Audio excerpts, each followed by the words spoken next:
আসসালামু আলাইকুম গাইস। আজকে আমপাং আসছি কাজ করতে। তো আজকে কি কাজ করব এটাই আপনাদেরকে তুলে ধরাবো।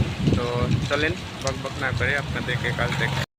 তো আমপাং এখানে আসছি এই রুমে আজকে। এখানে আসা এই টাইলস ভেঙে গেছে, এই টাইলসগুলো ড্রিল করলাম, ভাঙলাম। এখন এসব সব ক্লিয়ার করে প্লাস্টার করে টাইল সেট করব। তো দেখতে থাকেন। ইউটিউব কোম্পানি কি তুমি আমার ভিডিও ভাইরাল করবো না? না তোমার ইউটিউব কোম্পানির চ্যানেলের ভিতরে খালি সেক্সের কথা বলে ছাড়লে, মেয়ে মানুষের ন্যাংটা মেয়ে মানুষের ডান্স ভিডিও ছাড়লে তুমি ভাইরাল করবা? আমাকে কবে ভাইরাল করবা তুমি? তো আজকে ভিডিওটা আমি করে নিয়ে এসেছিলাম, ভিডিওটা ডিলিট হয়ে গেছে। তো এই জন্য ভিডিও আজকে ছোটো ভিডিওই ছাড়লাম। তো যদি ভিডিওটা ভালো লাগে অবশ্যই সাবস্ক্রাইব পাশে থাকবেন আমার। তো আজকের মতো এখানেই, কালকে আবার দেখা হচ্ছে নতুন এক ভিডিও নিয়ে।